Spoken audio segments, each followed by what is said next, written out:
आप सभी को यूजीसी नेट एग्ज़ाम के लिए हार्दिक शुभकामनाएं देता हूं, ताकि आप अपना अपना एग्ज़ाम में क्वालिफाई कर सकें और जेआरएफ ले सकें। पहला प्रश्न, निम्नलिखित में से कौन से ज्ञान मीमांसात्मक उपागम में ज्ञान को बहुआयामी माना जाता है?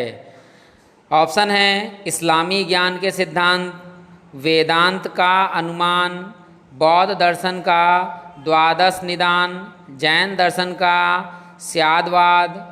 तो जो ज्ञान मीमांसात्मक उपागम में ज्ञान को बहुआयामी माना है वो माना है जैन दर्शन का स्यादवाद ने, यानी ऑप्शन डी आपका करेक्ट आंसर है। दूसरा प्रश्न है, शिक्षा के दर्शन का कौन सा संप्रदाय डार्विन के विकासवाद के सिद्धांत से निकटतम जाएगा? ऑप्शन है अस्तित्ववाद, प्रकृतिवाद, आदर्शवाद, प्रयोजनवाद। जो डार्विनवाद थे और लैमार्कवाद थे, दोनों जो थे वो प्रकृतिवाद के समर्थक थे, इसलिए इसका सही ऑप्शन है प्रकृतिवादी, ऑप्शन बी। तीसरा प्रश्न है, डीवी महोदय के सिद्धांत में हम सोचते कैसे हैं?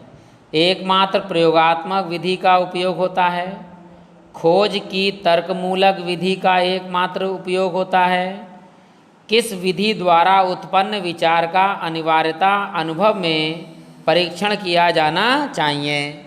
उपयुक्त में से कोई नहीं। जो डीवी महोदय का सिद्धांत है वो है ऑप्शन सी, यानी किसी विधि द्वारा उत्पन्न विचार का अनिवार्यता अनुभव में परीक्षण किया जाना चाहिए। अगला प्रश्न है, शिक्षा और घर के मध्य संबंध को निम्नलिखित में से किस वाक्यांश में सर्वाधिक सटीक रूप से वर्णित किया गया है? ऑप्शन है विश्व एक कुटुंब के रूप में, शिक्षक अभिभावक के रूप में, विद्यालय सामाजिक प्रणाली के एक उप प्रणाली के रूप में, विद्यालय समाज की प्रयोगशाला के रूप में।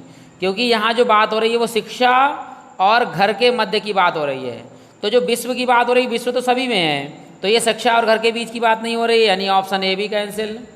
शिक्षक जो है वो अभिभावक के रूप में है, ये भी ऑप्शन नहीं है, ये भी हटा दीजिए।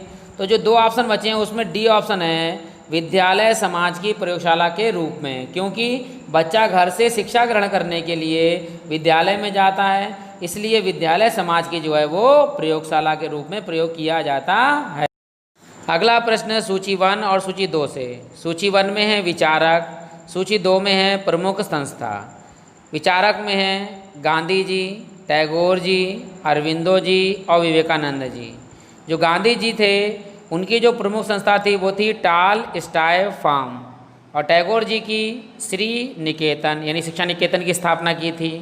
अरविंदो जी थे उनके लिए थी मीरांबिका, और सभी जानते हैं विवेकानंद जी ने रामकृष्ण परमहंस के रूप में स्कूल खोले थे, इसलिए इसका ऑप्शन ए राइट है।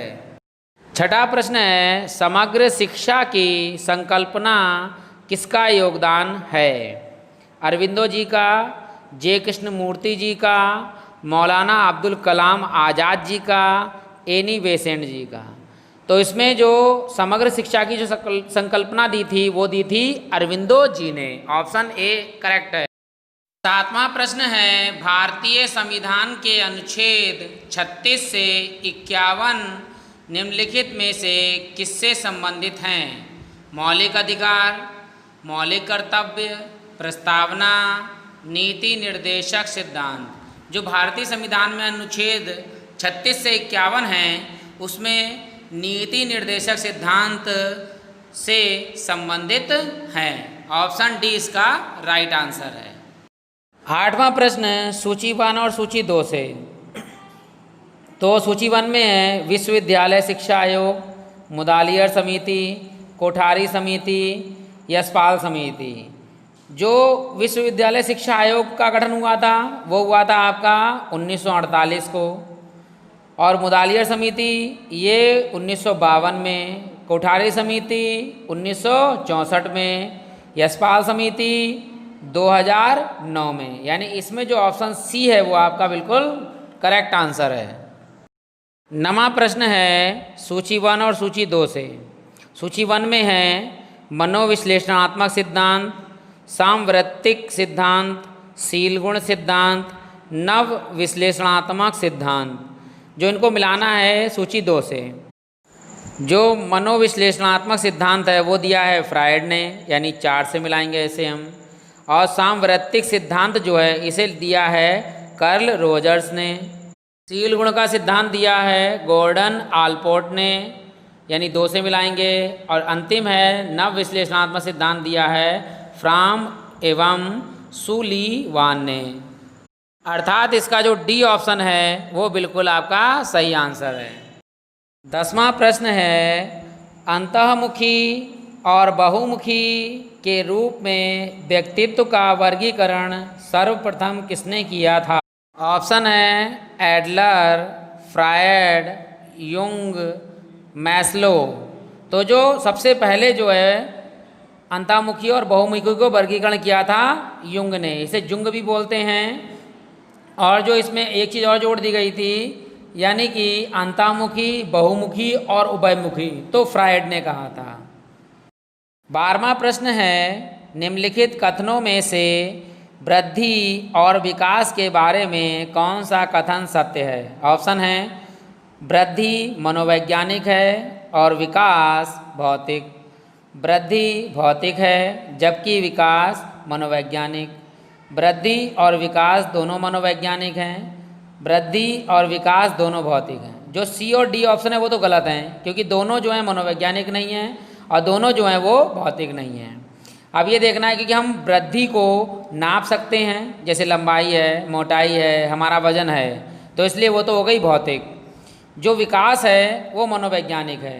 क्यों है? क्योंकि विकास की बहुत शाखाएं हैं जिनको हम सटीक रूप से माप नहीं सकते, जिसमें वृद्धि जो है वो विकास की एक शाखा है। इसलिए विकास मनोवैज्ञानिक है और वृद्धि भौतिक है। इसलिए ऑप्शन सी बी आपका जो है वो राइट आंसर है। बहुत ही अच्छा प्रश्न है जो आपके टेट एग्जाम या सीटेट एग्जाम में और नेट के एग्जाम में आता है। बुद्धि लब्धि यानी कि आईक्यू के परिकलन का सूत्र है। तो इन चारों ऑप्शन में हम जानते हैं कि आईक्यू लेवल यानी कि बुद्धि लब्धि का जो सूत्र होता है MA/CA गुणे 100, यानी कि मानसिक आयु बटे वास्तविक आयु गुणे 100, यानी ऑप्शन नंबर बी इसका राइट आंसर है। 13वां प्रश्न है, अनिदेशात्मक उपबोधन का प्रमुख प्रयोजन है सेवार्थी दत्त का विश्लेषण, संगत कारक का निदान, भावात्मक विमुक्ति और स्थानन सेवा। जो अनिदेशात्मक उपबोधन है यानी कि परामर्श है वो आपका सी ऑप्शन है, यानी कि भावात्मक विमुक्ति। अगला प्रश्न है, किसी मार्गदर्शन कार्यक्रम में निम्नलिखित में से किसको प्रमुख सेवा माना जाता है? सूचना सेवा, आत्म तालिका सेवा, स्थानन सेवा, परामर्शीय सेवा। जो सेवा की बात कर रहा है इन सभी ऑप्शन में, उसमें परामर्शी सेवा जो है वो सबसे शीर्ष पर है। इसलिए जो इस कार्यक्रम का भाग होगा वो होगा आपका परामर्शी सेवा। प्रश्न है, थार्नडाइक का निम्नलिखित में से कौन सा नियम स्किनर के क्रियाप्रसूत अनुबंधन प्रतिमान से अधिक निकट है? अभ्यास का नियम, प्रभाव का नियम, प्रभाव विस्तार का नियम, तत्परता का नियम। जो स्किनर क्रियाप्रसूत में क्या होता है, जो चूहे होते हैं वो प्रयास करते हैं, यानी लगातार वो अभ्यास करते रहते हैं। इसलिए जो स्किनर की क्रियाप्रसूत अनुबंधन का प्रतिमान है वो थार्नडाइक के अभ्यास के नियम पर लागू होता है, यानी उससे अधिक निकट है। तो इसलिए ऑप्शन ए बिल्कुल सही आंसर है, अभ्यास का नियम। प्रश्न है, संकल्पनात्मक मूल्यांकन से निहितार्थ है? ऑप्शन शिक्षण, अधिगम, अंत क्रियाओं के दौरान निष्पत्ति का आकलन, प्रारंभिक उपलब्धि के स्तर को जानना, अभिप्रेरणात्मक उद्देश्यों हेतु अधिगम निष्पत्ति का आकलन। अंतिम है अकादमीय सत्र के अंत में निष्पत्ति स्तर का सुनिश्चीकरण करना। जो संकल्पनात्मक मूल्यांकन है उसमें जो ऑप्शन डी है यानी अकादमीय सत्र के अंत में निष्पत्ति स्तर का सुनिश्चीकरण सही आंसर है। 17वां प्रश्न, प्रयोग मूलक अनुसंधान की प्राकल्पना का निरूपण कब किया जाता है? ऑप्शन है प्रयोग से पहले, प्रयोग के दौरान, प्रयोग के बाद, इनमें से कोई नहीं। तो अनुसंधान में जो है वो प्राकल्पना कब बनाई जाती है? भाई प्राकल्पना हम किसी भी शोध करने से पहले बनाते हैं ताकि हम उन्हीं परिकल्पनाओं पे उसका रिजल्ट निर्धारित कर सकें। तो इसका सही ऑप्शन है ए, प्रयोग से पहले। 18वां प्रश्न है, शक्ति परीक्षण की संज्ञा दिए जाने का कारण यह है कि इसमें डैश की स्क्रीनिंग पर बल दिया जाता है। ऑप्शन है परीक्षार्थी का रुझान, परीक्षार्थी की अभिरुचि, परीक्षार्थी की योग्यता, परीक्षार्थी का संदर्भ। तो जो शक्ति परीक्षण जो है वो परीक्षार्थी की योग्यता को दर्शाता है। बहुत ही बेहतरीन प्रश्न, टेस्ट रीटेस्ट किसके निर्धारण की विधि है? वैधता, विश्वसनीयता, व्यवहार्यता, वस्तुनिष्ठता। टेस्ट रीटेस्ट निर्धारण की विधि जो है वो है विश्वसनीयता। प्रश्न है, निर्माणात्मक मूल्यांकन में होता है। ऑप्शन, परीक्षाएं शैक्षणिक सत्र के अंत में आयोजित होती हैं।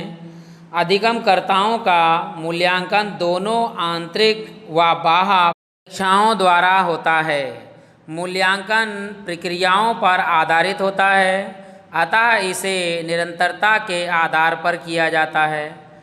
ऑप्शन डी है, सभी परीक्षाओं में पूछे जाने वाले प्रश्नों के प्रकार भिन्न भिन्न होते हैं।